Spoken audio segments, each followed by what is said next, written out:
شروع اللہ کے نام سے جو بڑا مہربان نہایت رحم کرنے والا ہے۔ السلام علیکم ورحمۃ اللہ وبرکاتہ۔ معزز سامعین محفل، آج ہم بات کریں گے یوم ختم نبوت کے موضوع پر، جو ہر مسلمان کے ایمان کا بنیادی جزو ہے۔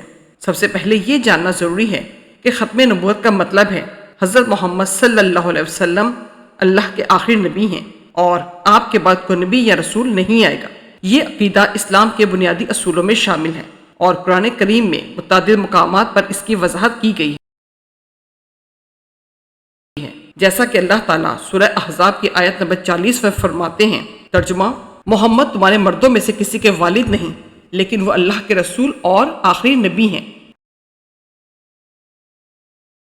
سامعین محفل، یہ آیت اس بات کا واضح اعلان ہے کہ حضور اکرم صلی اللہ علیہ وسلم اللہ کے آخری نبی ہیں اور نبوت کا دروازہ ہمیشہ کے لیے بند ہو چکا ہے۔ پاکستان میں یوم ختم نبوت ہر سال 7 ستمبر کو منایا جاتا ہے، کیونکہ 7 ستمبر 1974 کو پاکستان کی قومی اسمبلی نے متفقہ طور پر ایک تاریخی فیصلہ کیا۔ اس دن اسمبلی نے آئینی طور پر قادیانیوں احمدیوں کو غیر مسلم قرار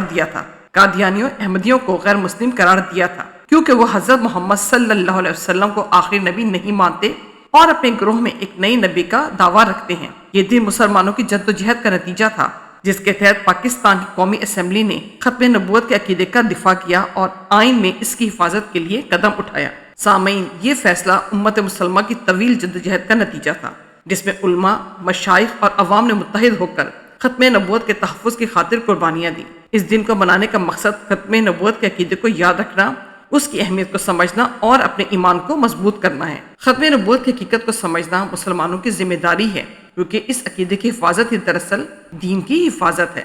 نبی صلی اللہ علیہ وسلم نے اپنی حیات طیبہ میں متعدد احادیث میں بھی ختم نبوت کی وضاحت فرمائی ہے۔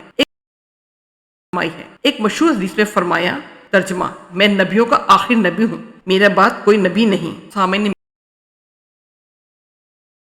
محفل، یوم ختم نبوت منانے کا مقصد یہ ہے کہ ہم اپنے ایمان کو تازہ کریں اور ختم نبوت کے اس عقیدے کی اہمیت کو سمجھیں۔ ہمارے بزرگوں اور علماء نے ہر دور میں ختم نبوت کا دفاع کیا ہے اور اس پر ایمان کی مضبوطی کا مظاہرہ کیا ہے۔ اللہ تعالیٰ سے دعا ہے کہ وہ ہمیں اپنے دین پر ثابت قدم رکھے اور ہمیں حضور نبی کریم صلی اللہ علیہ وسلم کی ختم نبوت پر ایمان رکھنے کی توفیق عطا فرمائے۔ جزاکم اللہ خیر۔